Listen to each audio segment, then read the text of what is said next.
Hello friends, this is Shifa. Welcome back to my YouTube channel. In today's video, I am going to talk on play called The Birthday Party by Harold Pinter, written in 1957. Okay, this play is an absurd play which has elements of comedy of menace and also mystery elements. So we are going to discover how. Before I start with the plot of the play, let me give you a small description of all the characters in the plot. There are 6 characters which are equally important and significant for the plot of the play. The first 2 characters coming into the picture are elderly couple. They are known as Pete and Meg. Now Pete is husband and Meg is a wife, and they are elderly couple.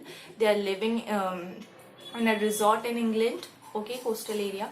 Then there is another character, Stanley, who lives in these elderly couples apartment, okay, and he represents youth. Then there is another 2 characters who are strangers, and they are coming into picture, after some period of time in the play, and they are Goldberg and Mr. McCann. And the last character, which is Lulu. So we are going to look at all these characters one by one, as I'll be going to discuss the whole plot with you. The plot starts in a living area where this elderly couple, Pete and Meg, they are having breakfast. Meg has made cornflakes for Pete, and she's constantly asking him how is this cornflakes made. Pete meanwhile is reading a newspaper. After some time, what happens is Meg asks Pete about Stanley, like is he awake or not, or is he still sleeping. Okay, Pete meanwhile leaves for his work, and then Stanley arrives in the particular situation in that scene. Now Pete has left for work, and Meg and Stanley, they are there in that particular living room. Meg serves Stanley breakfast, and she again asks the same thing to Stanley, like how is this breakfast made and everything. But Stanley here seems to be very annoyed by Meg, and he is saying that why are you asking me silly questions, you are not a good caretaker or whatever, and don't annoy me. So he is kind of insulting her, to which Meg informs her, and she claims that no, I'm a very good caretaker, and also I'm a good lover also. So she is kind of flirting, also she is behaving very motherly towards Stanley. Apart from it, what happens is in the conversation itself, Meg asks Stanley to go out and face the world, and she's asking like why are you always like inside the house, inside the room, why can't you go and have some have a look outside the world, so you'll be able to play the piano. And she shares how she loves looking at Stanley while he is playing piano. She loves Stanley playing piano, and it would be great because then if he's going out and if he's playing piano, then he'll also get a job and everything. Stanley says that he has already got an offer, in a nightclub where he can play the piano, and back in like back days, he was the greatest magician, and he used to travel across countries, and he used to play pianos over there. But that's that, he doesn't show any interest further of playing piano or any instrument as such. Meanwhile, what happens is Meg also informs Stanley about the arrival of 2 new guests, to which Stanley reacts very uncomfortably, and he is very anxious. He is asking, who are those 2 guests? I was the one who was living here, and how can you invite the other 2 guests? To which Meg informs that these 2 couple were roaming around yesterday in the evening, and there we got the news of 2 people arriving in our house today.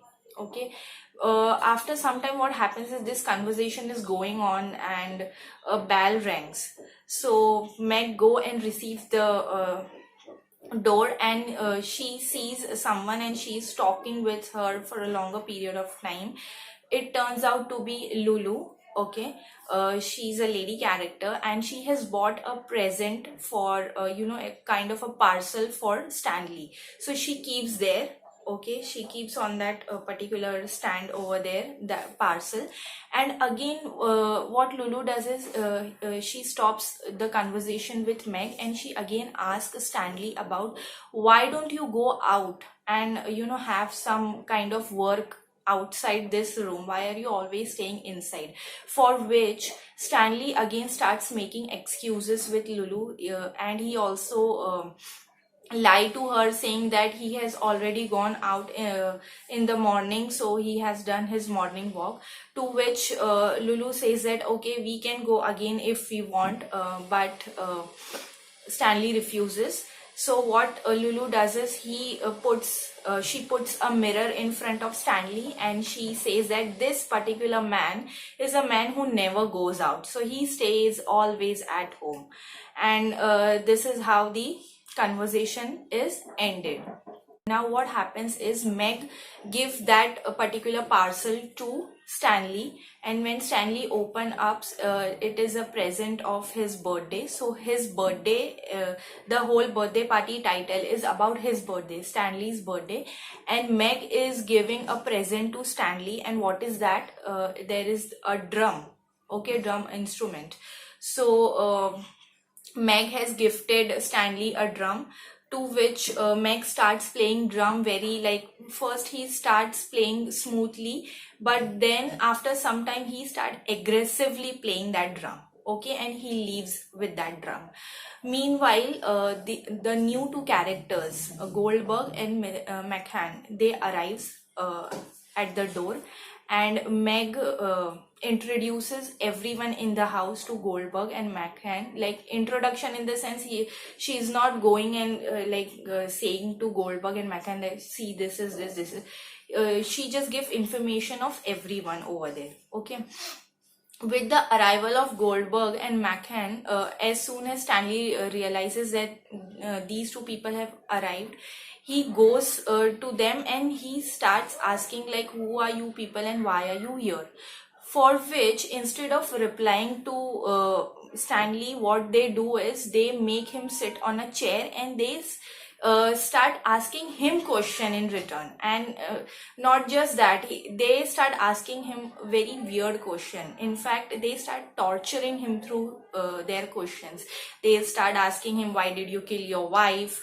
And this, that, why are you here? Why do you want to stay over here only? Why can't you go somewhere else, somewhere some other place? And this, that. Sometime birthday party has started of Stanley, and what happens is, you can see everyone over there. You can see Meg flirting with Goldberg, and McCann and Lulu both are flirting, and Stanley is like, as it is, he's staying alone over there. What happened after some time is they start playing games. And what is that game? Blind Man Buff. What is, in that game, what you have to do is, you have to put a strip on your eye, like you have to close your eye and you have to search for people. Okay, so when the turn of Stanley comes, what happens is, this Miss McCann, he puts that drum in front of Stanley, and because he is wearing that black strip, he cannot see, and he falls on Meg. And because he gets fell down, Stanley gets very, very frustrated, and he starts choking Meg, okay, without saying anything. And at the same time, light goes off. Now what happens is, when the lights are on again, it is found out that Stanley was picking up Lulu, because she was fallen down near some table. But people assume to be, including all the spectators in the birthday party and the audience, they assume that this particular Stanley is raping Lulu. Now the scene is stopped right there, and we see the next scene in the very next day in the morning. And it is the same usual morning where Pete and Meg, they are having breakfast, and again they both are having conversation, and Meg is asking about Stanley. As it is, she goes up to see, like, is Stanley awake or not, and there she sees Goldberg and McCann, they are also there with him. okay. And what exactly they are doing, she cannot say clearly, so she comes down again, and she this is it. In the afternoon, what happens is, Meg is leaving to market to have some vegetables and everything, and Pete is over there. Okay. Very important thing. In the birthday party, Pete was not there, so I missed that point. I'm really sorry for that. So coming back to this particular scene, what I was telling was, Meg leaves for the market and Pete is there. It turns out to be in the room, Goldberg and McCann is actually torturing Stanley, and they are torturing him, by asking him weird questions and everything. And they pulls out Stanley out of that room, and they are taking Stanley away somewhere. To which Pete asks, like, why are you doing this to him, and where are you taking him? Goldberg and McCann's reply to Pete that this particular man is going through a breakdown, so we are taking him to the doctor. It is very much clear that they are not taking him to any doctor as such, but what Pete does is, he says, don't let them tell you what to do, okay. And after which these two people take away Stanley, and after some time Megs arrive, and Meg asks about Stanley, to which Pete says that he is still in the room. He clearly lies. After some time, what happens is, Meg is discussing with Pete like how the birthday party was really wonderful yesterday, and everyone was complimenting her, like she was looking really beautiful. In fact, in reality, nothing happens as such. There is no one calling her beautiful, and Pete is just looking at Meg, to which Meg says that I know I was looking very beautiful, and the play ends here itself.